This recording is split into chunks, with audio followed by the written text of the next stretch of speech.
அன்பான சொந்தங்கள் அனைவருக்குமே வணக்கம். பரபரப்பா போயிட்டு இருக்க கார்த்திகை தீபம் சீரியல நாளைக்கு மிஸ் பண்ணிடாதீங்க. அந்த பொண்ணு கொண்டாந்து பஞ்சாயத்துல நிப்பாட்டினார் நம்ம கார்த்திகை. அந்த சந்திரா தான் இதுக்கெல்லாம் காரணம் அப்படின்னு அந்த பொண்ணு வந்து சொல்லிட்டு இப்ப வந்து பாத்தீங்கன்னா நம்ம சாமுண்டீஸ்வரி கோவத்துல என் புருஷன் மேலே இப்படி ஒரு கேவலமான பழி சுமத்தி இருக்கியா அப்படின்னு அந்த சந்திராவை கழுத்தை பிடிச்சி வீட்டை விட்டு வெளியே தள்ளுறாங்க. அதான் ஒரு குட்டி புறமா பார்க்க போறோம். அதுக்கு முன்னால ஃபேமிலி சீரியல் சேனலுக்கு வந்து லைக் பண்ணுவாங்க, லைக் பண்ணுங்க, சப்ஸ்கிரைப் பண்ணுங்க. அதாவது பாத்தீங்கன்னா நம்ம கார்த்திக் வந்து அந்த பொண்ணு துபாய் கிளம்பி போயிடக்கூடாது, எப்பயாவது பிடிக்கணும் அப்படின்னு பிடிச்சு, அதாவது பாத்தீங்கன்னா அந்த பொண்ணை பத்தின எல்லா எவிடன்ஸையும் கலெக்ட் பண்ணி பஞ்சாயத்துல கொண்டு நிரூபிச்சாரு.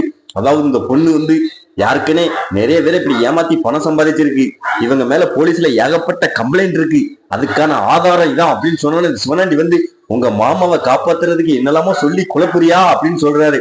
அப்ப வந்து நம்ம கார்த்திக் வந்து உங்க கண்ணு முன்னால இப்ப இந்த பொண்ணு எப்படிப்பட்டவன் நான் நிரூபிக்கிறேன் அப்படின்னு அந்த கலசத்தை அந்த பொண்ணு கையில கொடுங்க, இந்த கோயிலை சுத்தி 2 ரவுண்டு வாமாவணி அப்படின்னு சொன்னவனே அந்த பொண்ணு அந்த கலசத்தை வாங்கிட்டு கோயிலை சுத்தி 2 ரவுண்டு அப்படியே வந்துகிட்டு இருக்கு. அப்ப வந்து அந்த பொண்ணு வந்து அந்த கலசம் ரேட்டு கொண்டு இருக்கும் போலுக்கு, இதை எப்படியாவது நம்ம கொண்டு போயிடணும் அப்படின்னு அந்த கலசத்தை வந்து கொண்டுகிட்டு ஓடுது. அதுக்கடுத்து பாத்தீங்கன்னா நம்ம கார்த்திக் வந்து அங்க பாருங்க அந்த கலசத்தை கொண்டுட்டு அந்த பொண்ணு ஓடுறத பாருங்க.